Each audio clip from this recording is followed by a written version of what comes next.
दुख दर्द भाव के सब मिटे सतगुरु चरण नित से। दुख दर्द भाव के सब मिटे सतगुरु चरण नित से। गुरु भक्ति बिन कछु ना बने नहीं सकल संतन कही। गुरु भक्ति बिन कछु ना बने। श्री सद्गुरु महाराज की जय। परमाराध्य सद्गुरु महाराज गुरुदेव महर्षि संत सेवी परमहंस जी महाराज कटिहार शहर के प्रबुद्ध सत्संग प्रेमी महान भाव माता एवं बहनों, आदरणीय श्रीमान अरुण कुमार अग्रवाल बाबू जिनके द्वारा यह आयोजित सत्संग है, बड़ी खुशी की बात है। हम लोग आज नववर्ष पर उपस्थित हैं और आज जो अरुण बाबू ने सत्संग का आयोजन रखा, सभी सत्संग प्रेमियों के मन में उत्साह प्रदान किया है, खुशी प्रदान किया है। तो सारा श्रेय अरुण बाबू को जाता है आज के सत्संग का।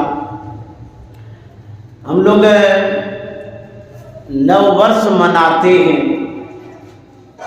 लेकिन यह ईसा मसीह के द्वारा नया साल माना गया है। ईसा मसीह का जो जन्म हुआ था उस समय से यह माना गया है। आज 1 जनवरी 2024 ईस्वी हो गया, सोमवार का दिन है। लेकिन यदि हम हिंदू धर्म के कैलेंडर को पढ़ेंगे तो पता चलेगा यह नववर्ष ईसाइयों का है, हिंदू धर्मावलंबियों का नहीं है। क्योंकि ब्रह्म पुराण में सृष्टि की रचना के विषय में बताया गया है कि यह सृष्टि जो बनी है चैत शुक्ल प्रतिपदा को, चैत महीने में इस सृष्टि की संरचना हुई है। तब से लेकर के अब तक नया साल चैत्र मास को माना गया है। हिंदू धर्मावलंबी उसी महीने में नया साल नववर्ष मनाते हैं। विक्रमादित्य के द्वारा भी यह कैलेंडर निर्मित हुआ है, बनाया गया है और उसी समय से बताया गया है। इसीलिए इसको विक्रम संवत भी बोलते हैं। हिंदू धर्मावलंबी के अनुसार चैत मास में नववर्ष आता है और ईसाइयों के द्वारा 1 जनवरी को आता है। हमारे धर्म में जो कैलेंडर बना है, सूर्य चंद्र की गति से गणना की जाती है। सूर्य चंद्र की जो गति है, जो चाल है, उसी के अनुसार समय तिथि निर्धारित किया जाता है। जब सृष्टि बनी तो सृष्टि को संचालित करने के लिए समय सीमा निर्धारण किया गया, जिसमें महीना बना, सप्ताह में निर्धारित किया गया। जो पर्व त्योहार हम लोग मनाते हैं, अमावस्या पूर्णिमा हम लोग जानते हैं, कैलेंडर में निर्धारित किया गया है। हिंदू धर्मावलंबी का जो पर्व होता है चैत मास में उस समय उत्साह का विशेष अवसर आता है, होली और भी कोई पर्व आता है। और जो ईसाइयों का पर्व है, जैसे आज हम लोग मना रहे हैं, यह रात्रि से प्रारंभ हो गया है। जैसे 12 बजे के बाद से ईसाइयों का यह नव वर्ष प्रारंभ हुआ। ईसा मसीह के द्वारा जो नव वर्ष है वो रात्रि से प्रारंभ होता है। हिंदू धर्मावलंबियों का जो नव वर्ष है वो सूर्योदय के बाद प्रारंभ होता है। ये दिन और रात का फर्क है। हमारी जो संस्कृति है, जो हमारा नव वर्ष है, उसी से संचालित होती है और उसी से पोषित भी होती है। तो संस्कृति और जो संवत है, दोनों का बड़ा तालमेल है। तो हम लोग विक्रम संवत से नव वर्ष मनाते हैं, जो ब्रह्म पुराण में बताया गया है। तो यह ईसा मसीह का पर्व है जो हम लोग मानते चले आ रहे हैं। इसमें जो खुशी मनाते हैं, लेकिन बहुत लोग इतना शराब पीते हैं, वो खुशी नाखुशी में बदल जाती है। कुछ लोग इतने बेसुध हो जाते हैं कि मृत्यु तक हो जाती है। तो पर्व मनाना अच्छी बात है, नव वर्ष मनाना अच्छी बात है, लेकिन जो अखाद्य पदार्थ है उसे अपने शरीर में डालना यह अच्छी बात नहीं है। तो हमारे संत महात्मा यही कहते हैं कि मनुष्य का जो भोजन है वो ग्रहण करना चाहिए, और जो मानवोचित भोजन नहीं है उसे ग्रहण नहीं करना चाहिए। तो इस तरह से हम लोग नव वर्ष को मनाते चले आ रहे हैं। इस नव वर्ष पर आप लोगों के लिए मंगल कामना करता हूँ। सब कोई खुश रहे, प्रसन्न से रहे, और आपका जो यह वर्ष है 2024 का खुशहाल रहे, गुरु महाराज की विशेष कृपा बनी रहे, और ऐसे ही सत्संग भजन करते रहें। आज मेरा भी जन्मदिन है। 1 जनवरी 1975 ईस्वी में मेरा जन्म हुआ था, और आज मैं 49 वर्ष का हो गया। तो मैं आप लोगों को नमन करता हूँ, प्रणाम करता हूँ। अब मैं पाठ के अनुरूप आगे बढ़ता हूँ। हम लोग गुरु महिमा के विषय में सुन रहे थे, जो रामायण में पाठ हुआ। उसके बाद सदगुरु महाराज के वचनों को भी सुन रहे थे। सदगुरु महाराज का जब प्रवचन होता है वह पूर्ण प्रवचन होता है। सदगुरु महाराज हमारे लिए जो आवश्यक है उन सभी बातों को एक प्रवचन में कह जाते हैं। उनके प्रवचन के बाद और प्रवचन की आवश्यकता ही नहीं रहती है। लेकिन फिर भी आप लोग सुनना चाहते हैं तो मैं प्रवचन को आगे बढ़ाता हूँ। गुरु नानक साहब का सत्संग हो रहा था, उसमें बहुत वर्ग के लोग आते थे, पढ़े अनपढ़, छोटे बड़े सभी वर्गों के लोग सत्संग में आया करते थे। एक बालक बराबर आता था। बाबा नानक ने एक दिन उस बच्चे से पूछा, अरे बाबू, जो बड़े बड़े लोग हैं वो तो समझदार हैं, मेरी बातों को सुनते समझते हैं, इसलिए वो लोग बराबर मेरे सत्संग में आते। तू तो नन्हा मुन्ना बच्चा है, तू क्या समझता है जो बराबर सत्संग में आ जाता है?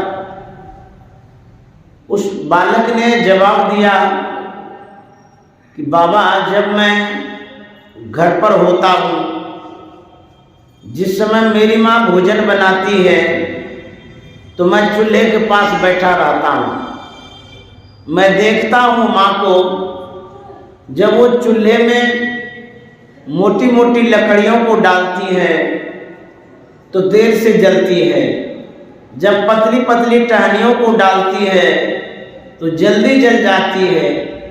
यह देख करके मेरे मन में हुआ कि जो बड़े बड़े आदमी हैं वो तो मोटी मोटी लकड़ियों के समान है, वो देर से मरेंगे। जो नन्हे मुन्ने बच्चे हैं वो पतली टहनियों के समान, वो जल्दी मर जाएंगे। इसीलिए मैं आपके सत्संग में आ जाता हूँ। बाबा नानक ने कहा, न बालक न यौवने न बिरधी कछुबंद, वह अवसर नहीं जानिए जब आए परे जमफंद। इस जीवन का कोई ठिकाना नहीं है, कब कूच कर जाएंगे कोई पता नहीं है। पांव पलक की सुधि नहीं, करे काल का साथ, काल अचानक मारसी ज्यों तीतर को बाढ़। अचानक मौत आ जाती है, मृत्यु आ जाती है, संसार से लोग चले जाते हैं, पता ही नहीं चलता है कि कब कौन चले जाएंगे। आए हैं सो जाएंगे, राजा रंक फकीर, एक सिंहासन चढ़ी चले, एक बंधे जात जंजीर। संसार से सबको एक दिन जाना है, लेकिन जाने में अंतर है। संत महात्मा कहते हैं, यदि आप शुभ कर्मों को करते हैं, अच्छे कर्मों को करते हैं, परोपकार करते हैं, सत्संग भजन करते हैं, ऐसे जो लोग होते हैं वो सिंहासन पर बैठ करके जाते हैं, स्वसम्मान जाते हैं। लेकिन जो अपकर्म करते हैं, अनर्थ करते हैं, अन्याय करते हैं, लोगों को सताने का, दुखाने का काम करते हैं, ऐसे लोग जमराज के जंजीर में बंद करके जाते हैं। तो आज का जो सत्संग है अरुण बाबू के द्वारा है, यह पुण्य कर्म है। बहुत अच्छा कर्म हुआ जो इन्होंने सत्संग आयोजन नव वर्ष में रखा। यह जो शुभ कर्म कर रहे हैं, जाएंगे जरूर, लेकिन स्मृति में बने रहेंगे। कर्मों के द्वारा इनको जाना जाएगा, पहचाना जाएगा। इसलिए संत महात्मा कहते हैं, शुभ कर्मों को करके जाइए। यदि अच्छे कर्मों को करके जाएंगे, अच्छे लोक की प्राप्ति होगी, अच्छा जन्म होगा। इसलिए संत महात्मा कहते हैं, सुकृत कर ले, नाम सुमर ले, हो जाने कल की, जगत में खबर नहीं पल की। शुभ कर्मों को कर लीजिए। सबसे बड़ा शुभ कर्म क्या है? कहते नाम सुमर ले। जो संत सद्गुरु प्रदत्त नाम है, उन नाम का जब स्मरण करेंगे तो कहते हैं सबसे बड़ा शुभ कर्म यही है। यह शुभ कर्म यदि करके जाएंगे, अच्छा लोक मिलेगा। संस्कृत में श्लोक है, धनानि भूमो पशु ही गोष्ठे, नारी गृह द्वारानि, सखा श्मशाने, धर्मानुगो गच्छति जीवेका। इसका मतलब हुआ, धन धरा पर धरे रह जाएगा और हम सब कुछ छोड़ करके चले जाएंगे। जो पशु है पशुशाला में बंधे रह जाएगा और यहाँ से हम चले जाएंगे। नारी बेचारी घर से बाहर करके रह जाएगी, हम इस संसार से चले जाएंगे। और जो बंधु बांधव है, जो कुटुंब परिवार है, वो कंधे पर उठाएंगे श्मशान घाट ले जाएंगे, वहाँ दाह संस्कार पूरा करके वो भी आपसे दूर हो जाएंगे, वो अपने घर चले आएंगे। तो साथ में क्या जाएगा? कहते हैं धर्मानुगो गच्छति जीव एक, जीव के साथ जाता है क्या? धर्म और अधर्म, शुभ और अशुभ कर्म जाता है। आप जो कुछ पाप और पुण्य करते हैं वही आपके साथ जाता है। इसीलिए संत महात्मा कहते हैं शुभ कर्मों को कर लीजिए। गुरु महाराज ने कहा है छन छन पल पल समय सिरावे, नर्तन दुर्लभ नहीं पावे। छन छन पल पल समय सिरावे, नर्तन दुर्लभ नहीं पावे।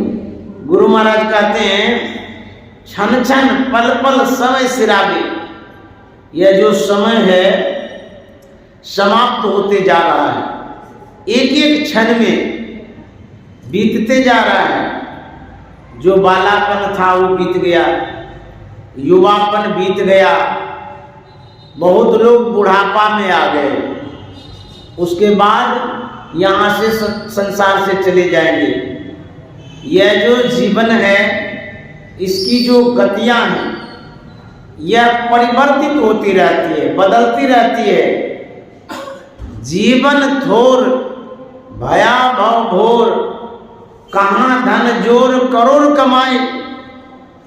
कहते हैं जो जीवन है बड़ा थोड़ा है। इस थोड़े से जिंदगी में हम लोग संसार बनाने में बढ़ाने में लगे रहते हैं, और यह एक दिन संसार समाप्त हो जाता है, हम भी इस संसार से चले जाते हैं। बाबा देवी साहब ने कहा है दुनिया वहम है, अभ्यास करो। यह दुनिया भ्रम है, असत्य है, झूठी दुनिया है। कहते हैं इस दुनिया में, झूठी दुनिया में यदि सार है तो भजन है, यदि मूल है तो भजन है। जीवन में यदि कुछ संबल प्राप्त करना चाहते हैं वह भजन है। इसलिए संत महात्मा कहते हैं दुर्लभ मानुष तन करिए गुरु भजन, बिना रे भजन व्यर्थ जन्म न सावे। छन छन पल पल समय सिरावे, नर्तन दुर्लभ नहीं पावे। गुरु महाराज कहते हैं दुर्लभ मानुष तन, यह मनुष्य का शरीर दुर्लभ है। दुर्लभ क्यों कहा गया? इसलिए कि 1,84 भरम के पाँव पे अटके आए, अब की पासा ना पड़े तो फिर 84 जाए। 84 लाख योनियों में हम भटक रहे थे। कभी बैल बने, कभी घोड़ा बने, कभी गधा बने, कभी चिड़िया बने। किन किन योनियों में गए ये भी पता नहीं है। हमारे गुरु महाराज ने कहा है अपनी भगतिया सतगुरु साहब मोहे कृपा करी देहो। जुगन जुगन भव भटकत बीते, अब भाव पशु पक्षी कृमि आदि के योनिन ने भार में हूँ बहु बार हो। नरतन वही कृपा कर दीनो, अब प्रभु करो उबार। गुरु महाराज कहते हैं पशु पक्षी कृमि आदि की योनि मैं भर में बहुबार हो, इन योनियों में हम लोग भटक रहे थे। तो मनुष्य का शरीर मिला कैसे? कहते हैं कब हुक करी करुणा नर देही, देत ईश बिनु हेतु सनेही। करुणा के सागर, कृपा के सागर परम प्रभु परमात्मा ने ये अनुदान में दिया है, दान में दिया है, गिफ्ट दिया है, कृपा करके दिया है। करुणा नर देही दिया गया है। जैसे मान लिया जाए आप किसी पर दया कर देते हैं तो दान कर देते हैं। यदि आप दान दे दिए, आपके सामने ही दिए हुए वस्तुओं का दुरुपयोग करने लगे तो शायद दोबारा आप देना नहीं चाहेंगे। मान लिया कम्बल भेंट कर दी, कम्बल को कीचड़ में मिला दे, फाड़ दे आपके सामने में, दोबारा दीजिएगा? कभी नहीं दीजिएगा। तो परम प्रभु परमात्मा ने मनुष्य का शरीर दिया है, गिफ्ट में मिला है। यदि उस शरीर को पाकर के जो अनमोल है सिर्फ ओनली वन संसार में ही लगा के रखेंगे तो फिर परमात्मा देंगे। परमात्मा के द्वारा यह मनुष्य का शरीर मिला है, दान में मिला है, और मिला इसलिए है जिसका सदुपयोग करेंगे। सदुपयोग यही करना है, भगवत भजन करेंगे, भगवान का नाम लेंगे, सत्संग ध्यान करेंगे, शुभ कर्मों को करेंगे। इसी में मनुष्य शरीर की सदुपयोगिता है। गोस्वामी तुलसीदास जी महाराज ने कहा है, हरि तुम बहुत अनुग्रह किन्हो, बहुत अनुग्रह किन्हो, हरि तुम बहुत अनुग्रह किन्हो। क्यों ऐसा कहते हैं? हे हरि, हे परमात्मा, आपने बड़ा अनुग्रह किया है, बड़ा कृपा किया है। किस मायने में? इसलिए साधन धाम विबुध दुर्लभ तनु, मोहे कृपा कर दीनो। हे हरि, हे परमात्मा, आपने साधन धाम मनुष्य का शरीर दिया है, बड़ा अनमोल शरीर दिया है। यह शरीर देवताओं को दुर्लभ है, देव दुर्लभ शरीर मिला है हमको, इसलिए आपका बड़ा अनुग्रह है, बड़ी कृपा है, आपने हमको मनुष्य का शरीर दिया है। तो जब कोई कृपा किए हैं, आपको दान में दिया गया है, इस अनुग्रह को, कृपा को, कृतज्ञता को मानना चाहिए, भूल नहीं करनी चाहिए। अन्यथा यह फिर दोबारा मिलने वाला नहीं है। तो मिलेगा तब जब शुभ कर्मों को करेंगे। हमारे गुरु महाराज ने कहा है कि जो कोई जीवन पर्यंत सत्संग और ध्यान करते रहेंगे, मनोयोग पूर्वक यदि सत्संग भजन करते रहेंगे, मोक्ष मिले या न मिले, लेकिन यह गारंटी है कि मनुष्य का शरीर अवश्य मिलेगा। यदि आप शुभ कर्मों को करते रहेंगे, उन्हीं शुभ कर्मों के द्वारा मनुष्य का शरीर मिलेगा। इसीलिए संत महात्मा कहते हैं, नाम हरि का जप ले बंदे, फिर पीछे पछताएगा। नाम हरि का जप ले बंदे, फिर पीछे पछताएगा। कहते हैं नाम ले लीजिए परमात्मा का, नहीं लेंगे तो पछताना पड़ेगा। कोई कहेगा कि क्यों पछताना पड़ेगा, हमारे पास सभी संसाधन हैं, खाने का पूरा प्रबंध है, रहने का सुंदर घर है, स्वस्थ शरीर है, भरा पूरा परिवार है, गाड़ी घोड़ा सब है, बैंक बैलेंस भी प्रचुर मात्रा में है, हम क्यों पछताएंगे? पछताएगा वो जिनके पास कुछ नहीं है। लेकिन कबीर साहब कहते हैं भजन नहीं करेंगे तो पछताना पड़ेगा। तो भजन की क्या आवश्यकता है? पछताना इसलिए पड़ेगा जब शरीर छूटने लगेगा उस समय सब कुछ छूटेगा। मान लिया जाए आपके अलमीरा में ड्राई फ्रूट्स है, काजू किशमिश बादाम छहोरा मनक्का है, आपको ऐसी बीमारी हो गई है जिसमें डॉक्टर काजू किशमिश खाने के लिए मना कर दिया है। डॉक्टर ने कहा है कि चना का सत्तू पीजिए, ड्राई फ्रूट्स नहीं खा सकते हैं नहीं तो तकलीफ बढ़ जाएगी। तो ड्राई फ्रूट्स जब आप अलमीरा से खोल करके देखेंगे तो नहीं पछताना होगा कि इतना रखे हैं खरीद करके, हम तो नहीं खा पा रहे हैं लेकिन कीड़ा खाता है।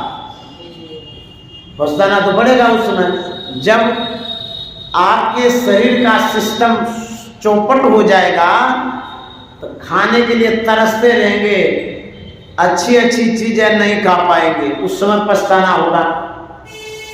मान लिया जाए आप घर बनाए हैं करोड़ों का, डॉक्टर साहब ने कहा है कि अब 6 महीने तक आप रहेंगे, उसके बाद संसार आपका छूट जाएगा। तो बेड पर लेटे लेटे जरूर आप पश्चाताप करेंगे। सब दिन कमाते कमाते करोड़ों का घर बनाए और डॉक्टर साहब कहे 6 महीना रहेंगे, तो काहे के लिए हम बनाए, और दिन रहते अच्छा रहता। जीवन भर आप घर बनाने में लगा दिए, जब भोगने का समय आया तो भोग ही नहीं पाए तो पछताना नहीं पड़ेगा। मान लिया जाए करोड़ों का बैंक बैलेंस है, जिस समय आपका शरीर छूटने लग जाता है उस समय पछतावा होता है कि इतना इतना रुपया है किसको देंगे, क्या करें इस रुपये का। तो मन में बड़ा दुख होता है कि इतना कमाए उपयोग में लाए ही नहीं, आखिर ये देंगे किसको, कोई देने लायक पात्र भी नहीं है, तो पछताना पड़ेगा कि नहीं पड़ेगा। और जिस समय आप जाने लगेंगे कोई साथ नहीं देगा, कोई आपके सहयोगी नहीं होंगे उस समय, तब कहते हैं आपने जो सत्कर्म किया, सत्धर्म किया, सत्संग किया, भजन किया, वह आपके सहयोगी होंगे, वही मदद करेगा आपको। क्योंकि साथ में संस्कार जाता है, संपत्ति नहीं जाती है। आप जो अच्छा बुरा करते हैं यह एक संस्कार है, यही संस्कार आपके साथ जाएगा और कोई भी यहाँ की वस्तुएं साथ नहीं जाएगी। इसलिए संत महात्मा समझाते हैं, सिखाते हैं कि सत्संग कर लीजिए। हमारे गुरु महाराज ने कहा सत्संग नित और ध्यान नित, रहिए करत संलग्न हो, वे विचार चोरी नशा हिंसा झूठ लगना चाहिए। रोज सत्संग करें, यह आपके साथ जाएगा। और सब तो भौतिक संपदा है, जब तक सांस है तब तक इस संपत्ति पर आस है, जैसे सांस निकल जाएगी सब फुसफास है, कुछ नहीं जाएगा आपके साथ में। तो शुभ कर्मों को करने में विलंब नहीं करना चाहिए, सुबह से शीघ्रम। हमारे गुरुदेव महर्षि संत सेवी जी महाराज कभी कभी प्रवचन के क्रम में कथा कहा करते थे। उनके इन प्रवचनों का जो आंशिक कथा है वो मैं कहने जा रहा हूं। जब रावण धराशायी हो गया, मरणासन्न अवस्था में पड़ा हुआ था, प्रभु श्री राम ने देखा कि अब रावण अंतिम सांस गिन रहा है, संसार छोड़ देगा। तो अनुज लक्ष्मण से कहता है कि लक्ष्मण रावण के पास जाओ। लक्ष्मण ने कहा क्यों, उनके पास अब जाने की क्या आवश्यकता है।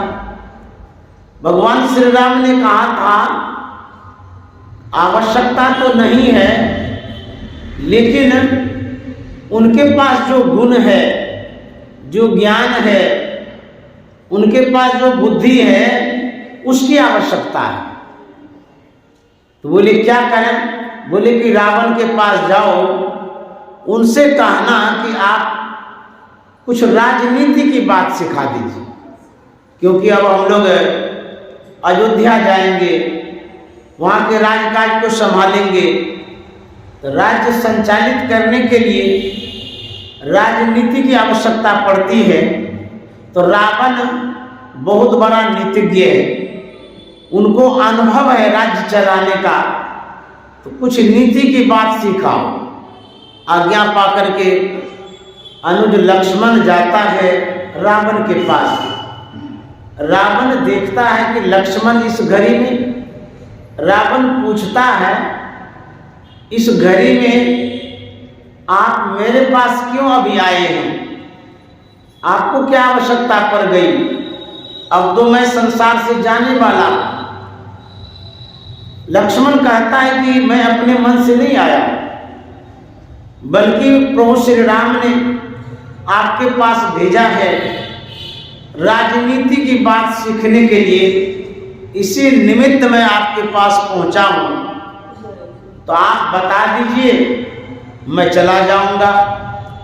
रावण कहता है कि राम कहां पर है। लक्ष्मण ने कहा कि वो अपने शिविर में है। तो रावण बोला जो कुछ भी कहना होगा दोनों भाई के बीच में कहेंगे, अतः उसको भी बुला लाइए।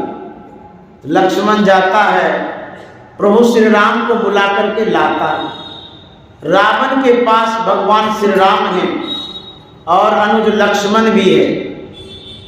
अब प्रभु श्री राम कहते हैं कि मैं आपके पास इसलिए आया हूं कि कुछ राजनीति की बात आप सिखा दीजिए, क्योंकि आपके पास लंका का राज्य चलाने का अनुभव है।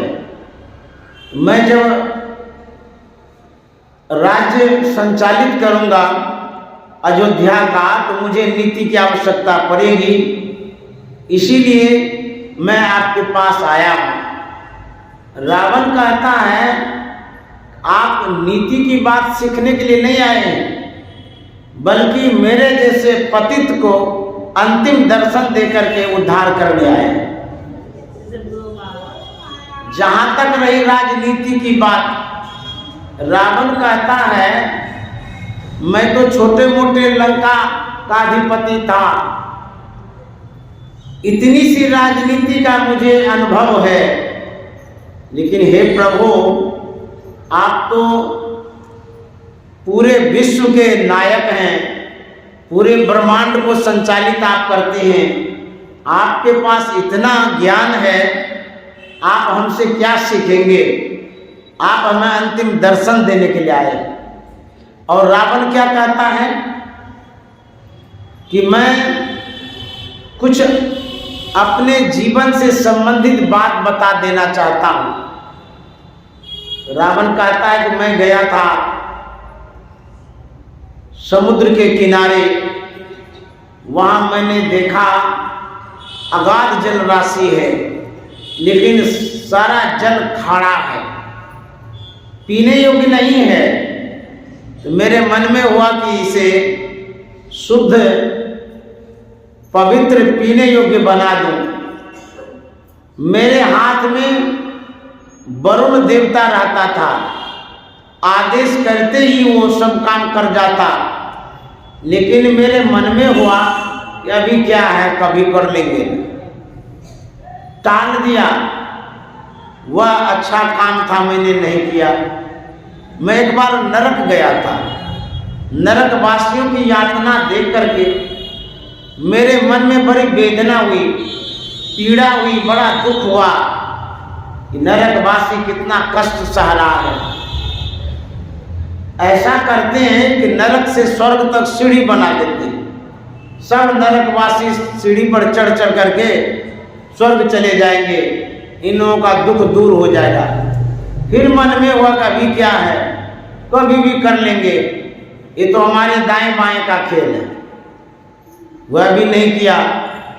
मैं गया, आपके स्त्री का हरण कर लिया। उस काम को करने में मुझे जरूर सोचना चाहिए था, पर स्त्री का हरण नहीं करना चाहिए। लेकिन जिस काम में हमको सोचना था वहां तो मैंने बिना सोचे ही यथाशीघ्र कर दिया। जिस काम को नहीं सोचना चाहिए था उसी काम में मैंने देर कर दिया। जो शुभ कर्म करना था उसको सोचते सोचते छोड़ दिया। अर्थात समुद्र को मीठा बना देता, जल्दी से बना देता तो लोग पान करते, और जो पान करते वो गुणगान भी करते कि रावण ने बड़ा अच्छा काम किया। यदि मैं नरक से स्वर्ग तक सीढ़ी बना देता तो लोग खुश होते, प्रसन्न होते, वो भी नाम लेते, गुणगान करता। ये सब शुभ कर्म तो किया ही नहीं। अभिमान में था कि मुझे कौन मार सकता है, काल मेरे मुट्ठी में है, मानव मेरा आहार है। यह मेरा अभिमान था, अहंकार था, गुमान था। मुझे पता ही नहीं था कि कोई इस पृथ्वी पर मारने वाला भी होगा। मैंने ऐसा ऐसा पाप किया, पुण्य तो किया नहीं, लेकिन मैं उस स्थिति में पहुंच गया हूं न अब हमसे शुभ होगा न अशुभ होगा, अब हम संसार से जा रहे हैं। तो रावण अपना अनुभव कहता है शुभ से शीघ्र, जो शुभ काम हो उसको शीघ्र कर लीजिए, नहीं तो इस जीवन का कोई ठिकाना नहीं है। तो शुभ कर्म क्या है? यही सत्संग और ध्यान है। इसमें देर नहीं करनी चाहिए। लोग टालता बहुत है, अभी क्या है कभी कर लेंगे। कहीं जाता है एक्सीडेंट में मर जाता है, ऐसा होता है हार्ट अटैक में मर जाता है, कोई बीमारी में चला जाता है। यह जीवन क्षणभंगुर है। इसीलिए कहते हैं जो शुभ काम हो उसको जल्दी कर लेना चाहिए, अशुभ काम को टालते टालते टाल देना चाहिए, अन्यथा आपके साथ कुछ जाएगा नहीं। तो कबीर साहब कहते हैं नाम हरि का जप ले बंदे फिर पीछे पछताएगा। नाम हरि का जप ले बंदे फिर पीछे पछताएगा। तू कहता है मेरी काया, काया का गुमान क्या। तू कहता है मेरी काया, काया का गुमान क्या। चांद सा सुंदर तन तेरा क्या होगा, मिट्टी में मिल जाएगा। चांद सा सुंदर तन तेरा मिट्टी में मिल जाएगा। नाम हरि का जप ले बंदे फिर पीछे पछताएगा। कबीर साहब कहते हैं नाम ले लीजिए नहीं तो पछताना पड़ेगा। यह जो शरीर है इस शरीर की क्या दशा होगी, कहते मिट्टी में मिल जाएगा, यह समाप्त हो जाएगा। जितना सुंदर देखने में लगता है एक दिन इसको जलाया जाएगा, राख में मिलाया जाएगा। इसलिए कबीर साहब कहते हैं कबीर जब हम पैदा हुए जग हंसे हम रोए।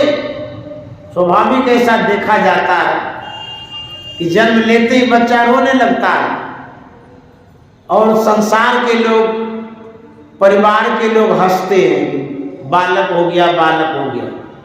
तो कबीर साहब कहते हैं, कबीर जब हम पैदा हुए जग हंसे हम रोए, लेकिन ऐसी करनी कर चलो हम हंसे जग रोए। मैंने अपने आंखों से देखा गुरुदेव महर्षि संत सेवी परमानंद जी महाराज का जो शरीर छूटा, उसके पूर्व दिल्ली से इलाज करके चार्टर विमान से लौटे थे। तो जब कुप्पा घाट आए थे,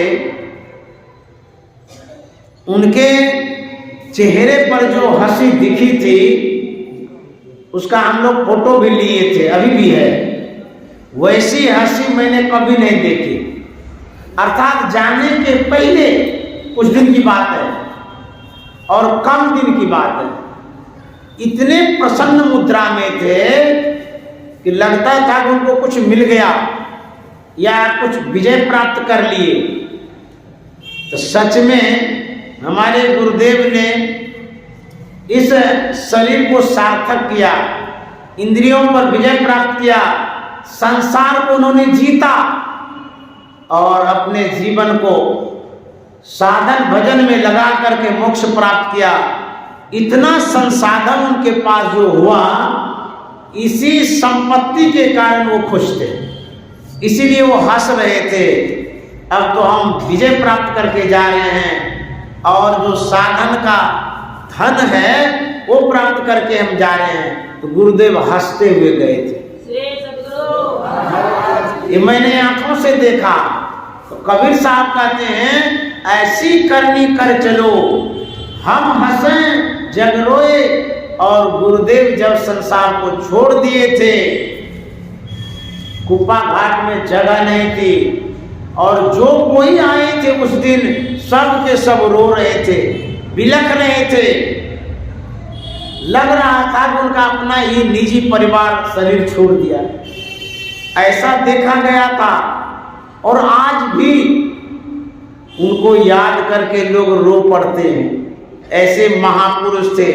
यही करनी करने के लिए संत महात्मा कहते हैं, ऐसा काम कर जाइए कि दुनिया के लोग याद करें और जब जाएं तो खुशी से जाएं, कोई भार नहीं, कोई कर्ज नहीं, कोई लेना देना नहीं, सब चीज से निपटारा कर लीजिए।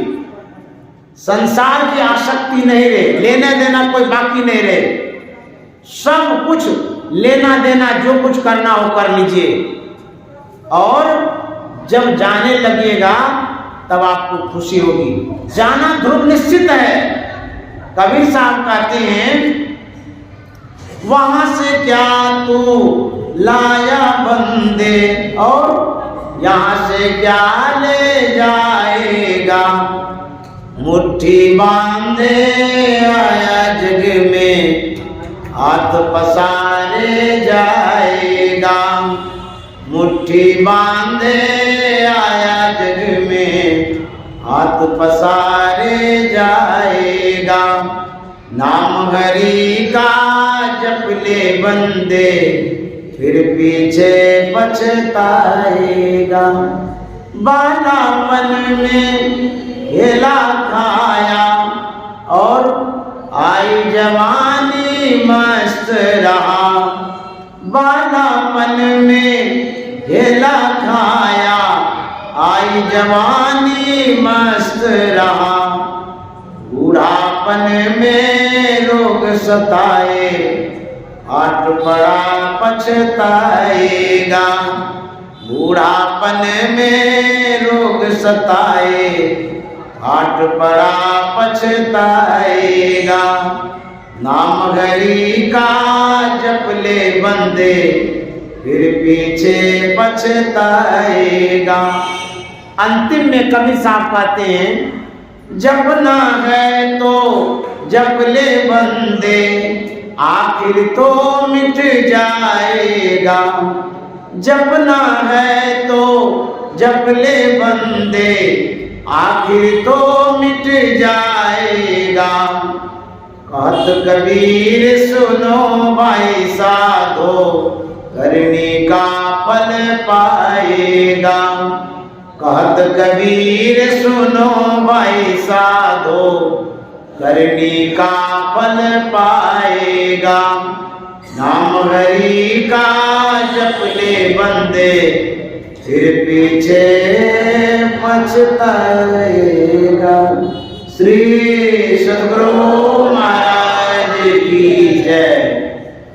मैं आप लोगों को पुनः साधुवाद दे रहा हूँ और आदरणीय अरुण अग्रवाल बाबू ने जो सत्संग कराया, उनके लौकिक पारलौकिक जीवन के लिए मैं गुरु महाराज से प्रार्थना करता हूँ, उनके जीवन में मंगल ही मंगल हो। और इनके जीवन को जब मैंने देखा, आज तक जब से मैंने देखा, सत्संगों में ही लगा करके रखे, ध्यान में लगा के रखे, अध्ययन करने में लगा के रखे। इनका जीवन तो सार्थक है, धन्य है। और ये अखिल भारतीय संत मत सत्संग महासभा के अध्यक्ष आज से नहीं, वर्षों से रह रहे हैं, अभी तक संत मत की सेवा कर रहे हैं, इतने बड़े पद पर हैं, वह सेवा ये कर रहे हैं। और संत मत की सेवा जो ये कर रहे हैं, सद्गुरु महाराज इनको पारलौकिक जीवन में बहुत ऊंचे पद पर बैठाएंगे, ऐसा मुझे लगता है। तो मैं गुरु महाराज से प्रार्थना करता हूँ, इनका जीवन सुखमय हो, शांति में हो, समृद्धि में हो। तो गुरु महाराज खूब कृपा बना करके रखें। ऐसे व्यक्ति का जो जीवन में देखता हूँ तो प्रेरणा मिलती है। साधु स्वभाव के हैं और सत्संग प्रेमी तो है ही। इन्होंने जो ये यज्ञ कराया सत्संग का, ये बहुत बड़ा यज्ञ है और शुभ अवसर पर ये सत्संग कराए हैं, बहुत बड़ी बात है। क्योंकि बहुत लोग एंजॉय करते हैं, घूमते हैं, कहाँ कहाँ जाते हैं, क्या क्या करते हैं, लेकिन अरुण बाबू ने, उनके परिवार वालों ने यह मन में विचारा कि आज के दिन सत्संग करा लो। तो गुरु की अवश्य कृपा है और कृपा बनी रहेगी। और गुरु माँ से प्रार्थना करता हूँ आप स्वपरिवार पर खूब कृपा करें। श्री सद्गुरु महाराज की जय।